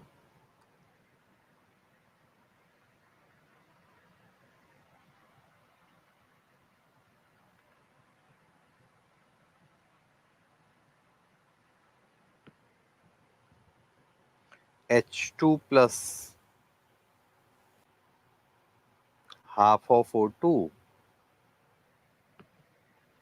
H2O। डेल्टा जी इसका भी लिखा हुआ है आपका, तीनों का स्टैंडर्ड वैल्यू है वो तो, ठीक है ना। तो आपको इन सब की हेल्प से हाइड्रोजन प्लस कार्बन बैलेंस में करते रहना आप, जो भी बैलेंसिंग हो उसका डेल्टा जी निकालना है। इन सब की हेल्प से आपको इस क्वेश्चन का डेल्टा जी निकालना है। आंसर आएगा माइनस का 209 किलो जूल। ये इस क्वेश्चन का आंसर आएगा। ट्राई करो, कौन सा क्वेश्चन समझना है 1 मिनट के बाद चालू करते हैं अपन लोग। आप ट्राई करो जब तक।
यस, देखो, जिनको आ गया उनको सही है, जिनको नहीं आया है वो समझ लो। यहां पर फॉर्मूला लगेगा delta H, delta G is equal to delta H minus T delta S. हाँ या ना, गिव्स एनर्जी का लॉलीपॉप फॉर्मूला है। इसमें डेल्टा एच का value enthalpy change already given है। देखो कितने अच्छे लोग हैं, जूल में दे रखा है, कन्वर्जन करते हैं तो प्रॉब्लम होता है। क्लियर। यहाँ एंट्रोपी डेल्टा एस का वैल्यू भी जूल में है, तो सीधा जाके शमशान में लेटना है आपको। खत्म। और टेम्परेचर को केल्विन में ले लो आप, हो जाएगा। सॉल्व करना है, आंसर इतना आएगा ही आएगा। नहीं आए तो मैंने आपको हेलमेट पहन के बैठाया हुआ है, दीवार पे सर बजाना। कैलकुलेशन भी नहीं होगी तो अब यही बोलूंगा ना। क्लियर है कि नहीं? खत्म। चलो अब हम लोग बात करते हैं सेकंड क्वेश्चन की। सेकंड क्वेश्चन में क्या है, आपको डेल्टा एच और डेल्टा एस दे रखा है, स्टैंडर्ड है। फॉर्मूला यही लगेगा, डेल्टा एच पता है, डेल्टा एस पता है, डेल्टा जी कितना मानोगे, तो जीरो रख के आप क्वेश्चन सॉल्व करोगे। तो zero is equal to delta H minus T delta S. तो ये टेम्परेचर आपको फाइंड आउट करना है। बोलो कर पाओगे आप आंसर के नहीं आएगा? देखो डेल्टा एस दे रखा है किलो जूल में, ये भी किलो जूल में है, ज्यादा माथाकुटी नहीं है, बहुत अच्छा क्वेश्चन है। दोनों दे रखे हैं। इक्विलिब्रियम के बाद जैसे ही टेम्परेचर बढ़ेगा ये नेगेटिव हो जाएगा, जैसे ही टेम्परेचर बढ़ेगा ये नेगेटिव हो जाएगा और आपका आंसर आएगा। खत्म। कोई इशू है तो बोल दो।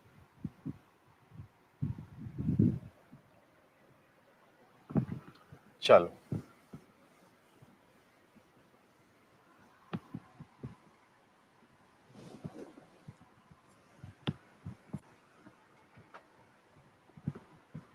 अगला केस देखते हैं हम लोग, 7th नंबर का।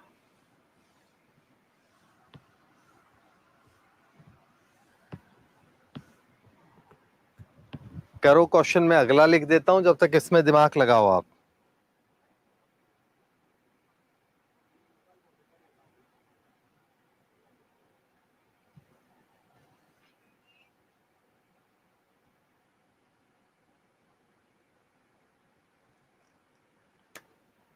क्वेश्चन नंबर 8 देते हैं हम लोग।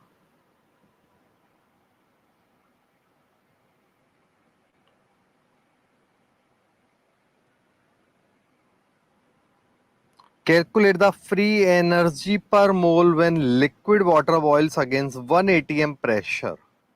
ठीक है ना? तो डेल्टा एच आपको दे रखा है क्वेश्चन में 2 पॉइंट, डेल्टा एच वेपराइजेशन का वो कॉमन सेंस है, 2.0723 किलो जूल पर ग्राम, ये आपको दे रखा है। तो फ्री एनर्जी पर मोल डेल्टा जी आपको निकालना है, स्टैंडर्ड। ठीक है? और वाटर बॉयल अगेन, वाटर क्या हो रहा है यहां पर, बॉयल हो रहा है। बहुत अच्छा क्वेश्चन है। एट मतलब एट 1 एटीएम प्रेशर, पानी 1 एटीएम प्रेशर पर बॉयल हो रहा है, ही आपका क्वेश्चन है। चालू करो। आंसर क्या आएगा बता देता हूं। आंसर आएगा आपका 0। कैसे, निकाल के बताओ।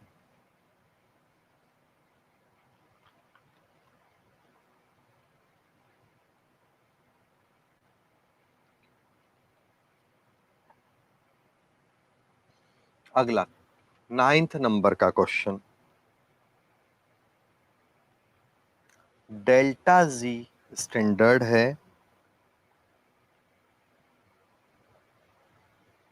इजिकल टू माइनस का 4.606 kilo calorie for X plus Y is equal to Z.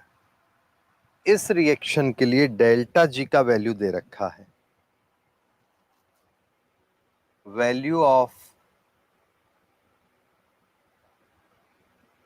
Equilibrium constants of the reaction at 227 degree centigrade is,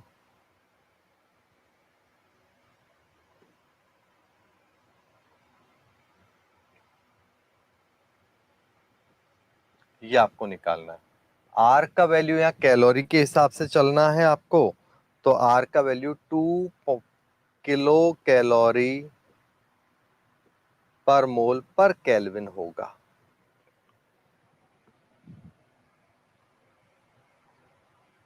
solve करो। तो k का वैल्यू आएगा 100। ये आपका आंसर है।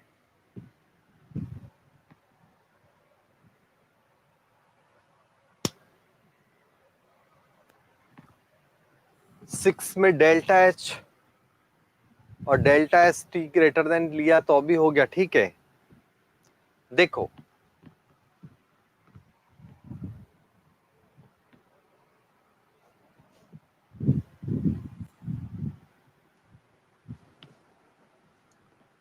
Eighth done. सेवंथ में क्या करना है, पहले सेवंथ देख लो बच्चों। सेवंथ क्वेश्चन में क्या आएगा कि डेल्टा जी आपको दे दिया, अब यहां पर वही हेस लॉ लगाना है, पूछा है आपको इसका वैल्यू। तो answer number seventh, H2 plus balance करो इक्वेशन को C2H2। अब H2 का डेल्टा जी कितना है, तो H2 का डेल्टा जी है माइनस का, इसका डेल्टा जी कितना है, माइनस का 237। कार्बन का डेल्टा जी कितना है, माइनस का 394। तो माइनस का 394 और वैल्यू को डबल कर लो, ये अलग अलग है मतलब, ठीक है ना। तीसरा क्या है आपका, तो C2H2 का कंबशन का वैल्यू, ये कितना है, तो इसका कंबशन का वैल्यू है आपका माइनस का 1234, माइनस का 1234, ये आपका कंबशन का वैल्यू है। को डाउट है? अब समझना आगे की बात। यहां पर क्या करना है अपने को, क्योंकि ये इस तीनों के कंबशन के वैल्यूज दे रखे हैं, ठीक है ना। तो तीनों के कंबशन के वैल्यूज दे रखे हैं, तो क्वेश्चन में आप क्या करोगे, प्रोडक्ट डेल्टा जी का फॉर्मूला प्रोडक्ट माइनस रिएक्टेंट लगा देना। अब आप ये मत कहना कि सर आपने करवाया था कंबशन दे रखा हो तो उल्टा कर देते हैं, फॉर्मूला रिएक्टेंट माइनस प्रोडक्ट कर देते हैं, सही है ना। वो एंथैल्पी के लिए बात थी, एंथैल्पी में ही वो कंडीशन लगती है, बस बाकी और जगह शाण पट्टी मत दिखाना आप लोग, ठीक है ना। और ये ऐसा फॉर्मूला, ये formula product minus reactant final minus initial, ये एक फॉर्मूला सारे स्टेट फंक्शन कंसेप्ट पे लगता है।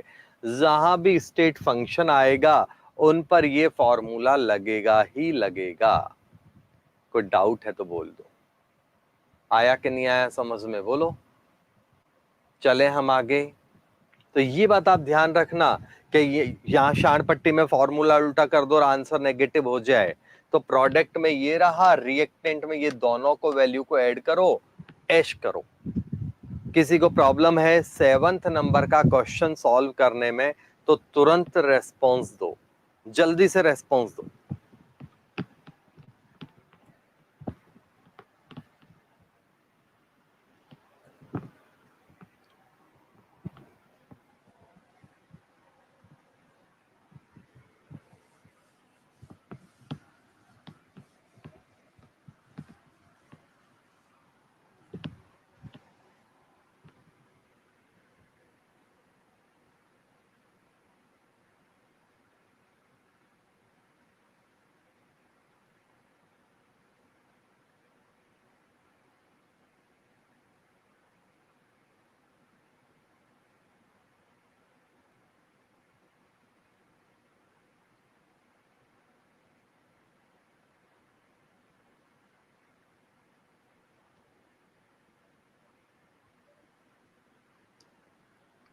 डन। एट्थ हो गया, नाइन्थ हो गया, मैं टेंथ लिखता हूं।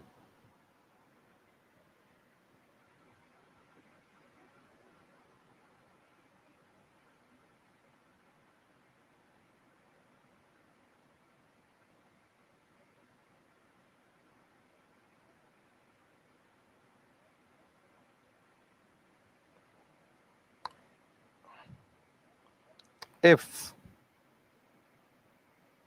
900 जूल पर ग्राम heat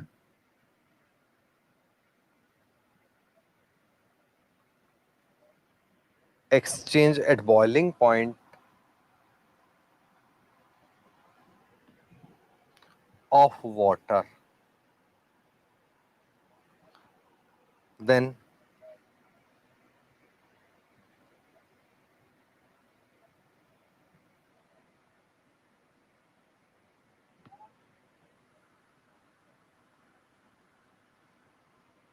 increase in entropy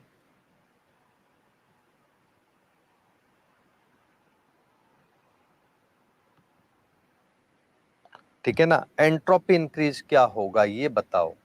answer आएगा इस क्वेश्चन का 43.4 जूल पर केल्विन पर मोल।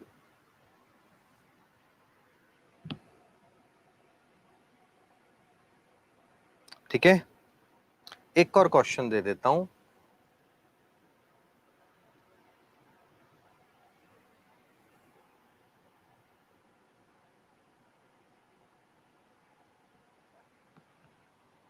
Delta S for CO2,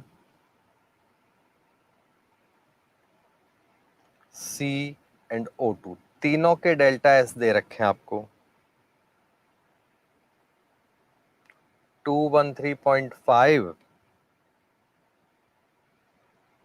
5.690 joule पर केल्विन।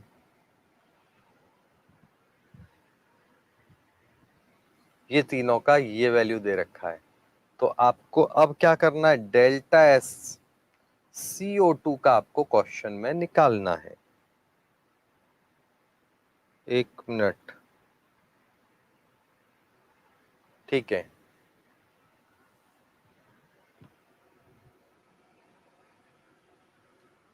इसका आंसर आएगा आपका 2.81 जूल पर केल्विन। 2.81 जूल पर केल्विन, ये आपके क्वेश्चंस हुए। ट्राई करते हैं एक बार, देखो। सेवंथ हो गया, एट्थ क्या कह रहा है, बहुत लॉलीपॉप क्वेश्चन है। एट्थ क्वेश्चन को देख लो, डेल्टा एस दे रखा है। अब इस क्वेश्चन को दो तरीके से कर सकते हैं। पहला, ये जो बॉयल हो रहा है 1 atm प्रेशर पर बॉयल हो रहा है, बॉयल हो रहा है 1 atm पे, तो एसटीपी हो गया। डायरेक्ट हम कह सकते हैं इक्विलिब्रियम कंडीशन है, थियोरेटिकल क्वेश्चन बन गया। पहला लॉजिक तो डेल्टा जीरो हो गया, क्योंकि क्वेश्चन में कंडीशन क्या है, इक्विलिब्रियम वाली है, तो हम डायरेक्ट आंसर जीरो लिख सकते हैं। दूसरा, आंसर नंबर 8 का पूरा कंसेप्ट ढंग से समझ लो और थोड़ा सा एक पॉइंट है वो भी समझ लो।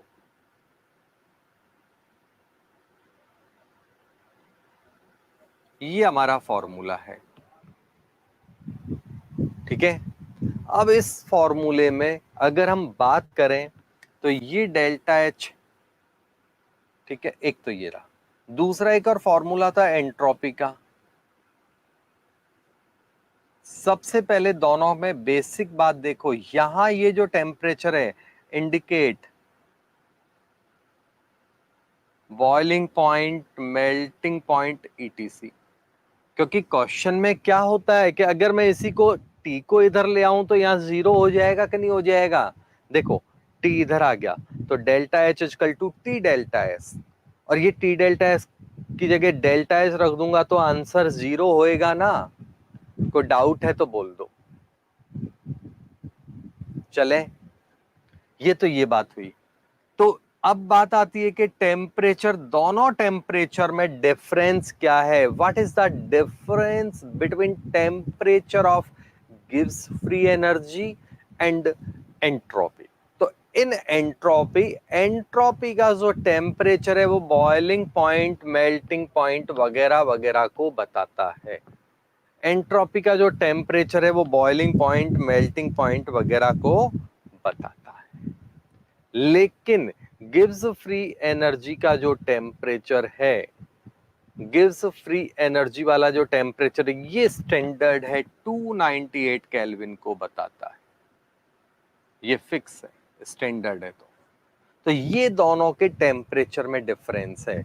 अब क्वेश्चन तो ये कह रहा है कि भैया यहाँ पर बॉईल हो रहा है पानी, तो अब जब आप बॉइलिंग पॉइंट लगाओगे पानी का तो 373 लग जाएगा। तो सबसे पहले इस क्वेश्चन में डेल्टा एस निकाल लो, डेल्टा एच ऑब्लिक 373। ठीक है, फिर ये फॉर्मूला रखो तो वैल्यू आपका 0 आ जाएगा। चेक कर लो, डेल्टा एच दे रखा है 1 ग्राम का। अब पहले मल्टीप्लाई बाय 18 भी कर लेना, क्योंकि इस 1 ग्राम को मोल में भी बदलना है। ये छोटी छोटी बातों का ही आपको बच्चों ध्यान रखना है। वैल्यू 1 ग्राम का है तो उसको 1 मोल में बदल देना है। आया कुछ कर पाओगे? बोलो, जल्दी से कमेंट दे दो अपने।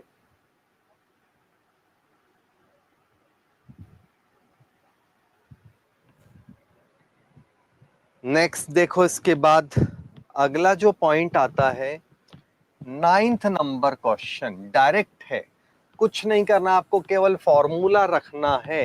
एकदम लॉलीपॉप क्वेश्चन है। Delta G is equal to minus का 2.303 NRT log KC। Delta G आपको दे रखा है, इक्विलिब्रियम कांस्टेंट, मतलब यहां पर KC निकालना है। टेम्परेचर दे रखा है आपको, तो टेम्परेचर क्वेश्चन में दे रखा है। R का वैल्यू आपको पता होता है, N का वैल्यू 1 होता है, फिक्स होता है। ठीक है ना, खत्म, क्वेश्चन सॉल्व हो जाएगा। 9th में कोई प्रॉब्लम है तो बोल दो भाई। डायरेक्ट सेटअप है, कैलकुलेट करना है। यहां सबसे पहले जब आप निकालोगे तो log के आएगा, जो आएगा आपका 100। सो k का वैल्यू आ जाएगा अपने आप 2।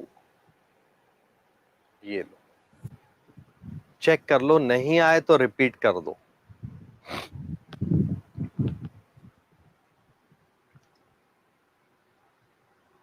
टेंथ नंबर का देखो, लगे हाथों, थोड़ा मिटा दूं, भीड़ कम कर दूं।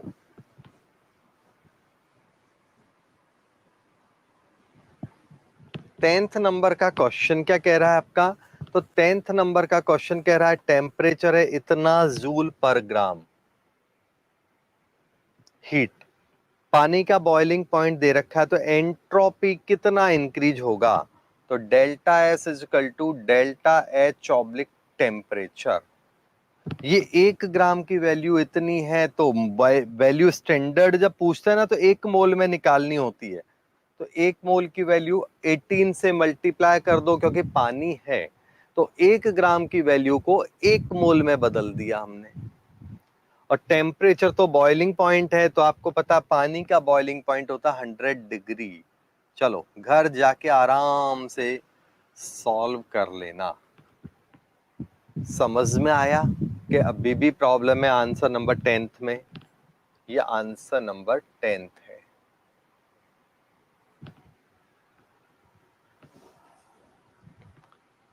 इलेवेंथ की बात करें अगर हम मान लो,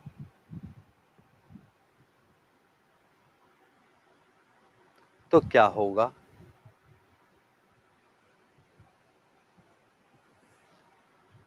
तो question number 11th, answer number 11th हम लेते हैं। तो रिएक्शन में क्या होगा? C प्लस O2 CO2, ये है बात। ठीक है, हो गया क्वेश्चन।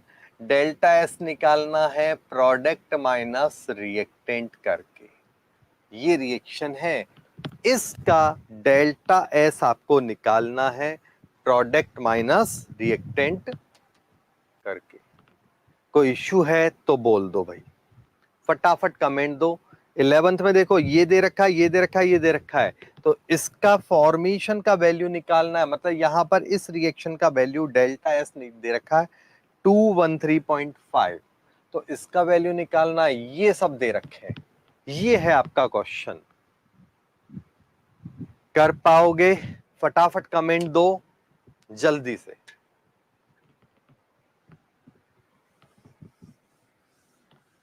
ये आज की सभा समाप्त करने का टाइम आ गया है। अगले एपिसोड में हम मिलेंगे अच्छे लेवल के न्यूमेरिकल्स और प्रैक्टिस के साथ।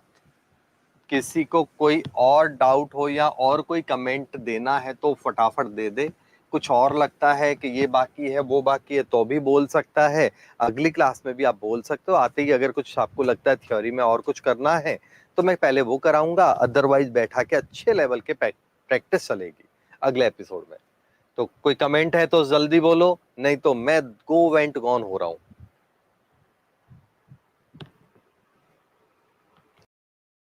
एपिसोड में। जल्दी